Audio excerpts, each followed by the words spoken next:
Dear parents, आपका बच्चा अगर 1.5 साल का हो गया है लेकिन अभी वो सिर्फ इशारे करता है, मुंह से एक भी सिंगल वर्ड नहीं बोलता, या फिर आपका बच्चा 2 साल का हो गया है, आप जो बोलते हो उसको रिपीट करता है लेकिन खुद से वर्ड प्रोडक्शन नहीं करता, या फिर 2 साल का आपका बच्चा सिर्फ चीखता है और इनअप्रोप्रिएट वर्ड निकालता है जो कि समझ में नहीं आते और अपनी जो बातें हैं उनको वर्ड में एक्सप्रेस नहीं कर पाता है, तो आपके बच्चे को स्पीच डिले या फिर लैंग्वेज डिले है।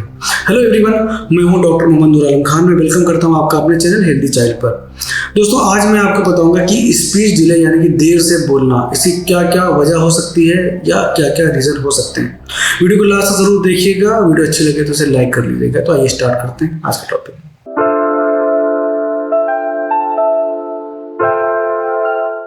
जो सबसे कॉमन कॉज है स्पीच डिले का वो है आइसोलेटेड एक्सप्रेसिव लैंग्वेज डिसऑर्डर यानी कि लेट टॉकर सिंड्रोम। सिंपल सा इसका मीनिंग है, बच्चे देर से बात करते हैं, लेट टॉकर्स होते हैं। ये जनरली उन बच्चों में ज़्यादा देखा जाता है जिनके कि एक भाई या एक बहन ऑलरेडी पहले से लेट टॉकर्स हैं, देर से बोले थे, या जिनके पेरेंट्स में से कोई एक देर से बोला था। ये फैमिलियल पाया जाता है, फैमिली हिस्ट्रीज में मिलती है। दूसरी चीज़ ये होती है कि इसमें बच्चे का social development, gross motor, fine motor और अंडरस्टैंडिंग यानी कि समझदारी और बच्चे का सोशल डेवलपमेंट, लोगों से इंटरेक्शन, लोगों से उसका जो रिलेशन है वो, बाकी सब चीज़ें सब कुछ नॉर्मल होता है। सिर्फ बच्चा बोलता देर से है। बच्चा कैलकुलेशन से लेके अल्फ़ाबेट वगैरह सब अच्छे से सीखता है और किसी में कहीं कोई कमी नहीं होती है। बस स्पीच डिले होता है, बच्चा बोलता देर से है, देर से बातें करता है। ये जनरली बच्चे प्री स्कूल में होते हैं। प्री स्कूल के बाद जब स्कूल में जाते हैं, लोगों से इंटरेक्शन बढ़ता है तो वो चीज़ें दूर हो जाती हैं। इसका जो कॉमन कॉज है वो जनरली लो स्टिमुलेशन है, या बच्चे से प्रॉपर तरीके से ना इंटरेक्ट करना, या फिर कभी कभी कोई भी कॉज नहीं मिलता है, बच्चे अपने आप सही हो जाते हैं। और इनमें जब ये बच्चे बोलते हैं तो बहुत अच्छा बोलते हैं, बहुत क्लियर बोलते हैं, इनकी लैंग्वेज में कोई भी कमी आगे नहीं मिलती है। अगर ऐसा कुछ है तो इसकी डायग्नोसिस करने के लिए हमें बाकी जो कॉज हैं, बाकी जो रीज़न है उनको एक्सक्लूड करना पड़ता है कि कहीं वो तो नहीं है, वो तो नहीं है, ये तो नहीं है। उसके बाद हम इस कंक्लूजन पे आते हैं। उसके बाद हम सारे डोमेन चेक करते हैं, सारे माइलस्टोन चेक करते हैं, बाकी सब चीज़ अगर नॉर्मल होती है तो हम इस कंक्लूजन में पहुँचते हैं कि इस बच्चे को लेट टॉकर सिंड्रोम हो सकता है। ये एक नॉर्मल वेरिएंट होता है डेवलपमेंट का। बच्चों को बस आपको थोड़ा टाइम देना होता है, जब टाइम के साथ बच्चा बोलना स्टार्ट कर देता है। दूसरे नंबर पर जो कॉज है दोस्तों वो है ऑटिज्म या ऑटिस्टिक स्पेक्ट्रम डिसऑर्डर। ये एक बहुत ही गंभीर कॉज है और इसकी वजह से बहुत सारे बच्चे आगे चल के भी सफ़र करते हैं और ज़िंदगी भर सफ़र करते हैं। ऑटिज्म में और इसमें जो पहले मैंने कॉज बताया उसमें फ़र्क दोस्तों ये होता है कि पहले वाले में सब चीज़ें नॉर्मल थी, सिर्फ स्पीच यानी कि बोलना वो डिले था। इसमें ऑटिज्म में बच्चे का सोशल डेवलपमेंट भी डिले होता है। बच्चे का gross motor, fine motor normal होता है, लेकिन सोशल डेवलपमेंट, लोगों से इंटरेक्शन, लोगों से बातें, अपने एज अप्रोप्रिएट जो उसके सोशल डेवलपमेंट होते हैं, बच्चा वो अचीव नहीं करता है। इसके अलावा बच्चे के अंदर एक डिज़ायर पाई जाती है, एक ऑब्सेशन पाया जाता है कि जो चीज़ जैसी है वैसी रहेगी। अगर आपने कोई चीज़ बहुत टाइम तक एक जगह रखी हुई है, बच्चे ने देख रखा है कि वहीं रखी जाती है, आपने वहाँ से हटा दी तो बच्चा रोएगा, चिल्लाएगा। उसको जब तक आप वहाँ नहीं रख देंगे बच्चा आपका सेटिस्फाई नहीं होगा। ऐसे बच्चे हो सकता है कि राइम बहुत अच्छी याद कर लें, हो सकता है कि उनका कैलकुलेशन बहुत अच्छा हो सकता है बाकी चीज़ों में बहुत अच्छा हो। बस 2 डोमेन उसके गड़बड़ होंगे। एक तो स्पीच गड़बड़ होगा, बच्चा अच्छे से बोलेगा नहीं, अच्छे से बात नहीं करेगा, सीखता रहेगा, इनअप्रोप्रिएट वर्ड्स निकालेगा, और हो सकता है कि हाइपर एक्टिव हो या फिर हो सकता है कि हाइपो एक्टिव हो। इसके अलावा बच्चा सोशली बिल्कुल भी नेग्लेक्टेड करेगा सबको, किसी से बातें नहीं करना, किसी से मिक्सअप नहीं होना, अपने सोशल ग्रुप में मिक्सअप नहीं होना, पेरेंट्स से या अपने भाई बहन भी अगर घर में है उनसे भी बच्चा बहुत ज़्यादा इंटरेक्ट नहीं करेगा। वो बस नॉन लिविंग चीज़ों में ज़्यादा इंटरेस्ट दिखाता है। अगर आप सस्पेक्ट कर रहे हैं या फिर आपको लग रहा है कि आपके बच्चों को ऑटिज्म हो सकता है तो आप इसमें तुरंत आपको अपने पीडियाट्रिशियन को, पीडियाट्रिक साइकोलॉजिस्ट को आपको दिखाना है। इसमें डिले नहीं करना है, क्योंकि इसमें डिले करना लॉन्ग टर्म के लिए बहुत ज़्यादा हानिकारक हो सकता है। तो तीसरा कॉज है बच्चे के ना बोलने का, वो है सेलेक्टिव म्यूटिज्म। सेलेक्टिव म्यूटिज्म वाला बच्चा, उसमें कोई स्पीच डिसऑर्डर नहीं होता है, बल्कि ये एक साइकेट्रिक डिसऑर्डर है जिसे हम एंग्जाइटी डिसऑर्डर कहते हैं। बच्चा इसमें एक जगह तो अच्छा बोलता है, मान लीजिए पेरेंट है या माँ बाप के सामने तो अच्छे से बातें करता है, और स्कूल जाने के बाद चुप हो जाता है, कोई बात नहीं करता, बोलता ही नहीं है। या फिर हो सकता है कि पेरेंट के सामने अच्छे से बातें करता हो और अपने जो पीयर ग्रुप हैं, जो उसके फ्रेंड सर्किल है, दोस्त हैं, उसके एज ग्रुप के बच्चे हैं, वहाँ ना बोले, या फिर कभी कभी स्कूल में बात करता है वो घर में आके चुप हो जाता है। इसमें जनरली बच्चे को एंग्जाइटी होती है, बच्चे का जो मूड देखा गया है वो भी मूड इसका स्टेबलाइज नहीं रहता। बच्चे में ये देखा गया है कि कॉन्फिडेंस की कमी होती है, या फिर बच्चों को जैसे घर में बहुत ज़्यादा डांटा गया या स्कूल में बहुत ज़्यादा पनिश किया गया, या उसके बोलने को, जैसे बच्चा मान ली स्टेमिंग नहीं कर रहा है, बच्चा तुतला रहा है, उसको बहुत ज़्यादा टूका गया, तो फिर ये चीज़ें आ सकती हैं। या फिर बच्चे में किसी भी वजह से नेगलेक्टेड बच्चा है, या फिर एक बच्चे को ज़्यादा अटेंशन मिल रहा है, इसको कम मिल रहा है, कोई ना कोई ऐसा स्ट्रेस फैक्टर बच्चे में रहता है जिसकी वजह से ये डिसऑर्डर बच्चे में हो जाता है।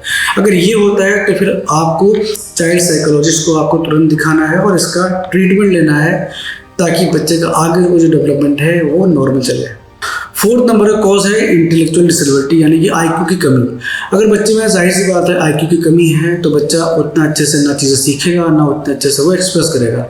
आईक्यू की कमी बहुत सारी वजह से हो सकती है। मान ली बच्चे को ब्रेन में इन्फेक्शन हो गया था, मेनिंजाइटिस हो गई थी, ब्रेन में टीबी हो गया था, किसी तरह के सर में बहुत ज़्यादा चोट लग गई थी जिसके एक बड़ा पार्ट डैमेज हो गया था, या फिर बच्चे को डाउन सिंड्रोम, टर्नर सिंड्रोम, या फिर कोई और इस तरह के सिंड्रोमिक डिसऑर्डर है, या फिर किसी तरह का इनबॉर्न एरर ऑफ मेटाबॉलिज्म है।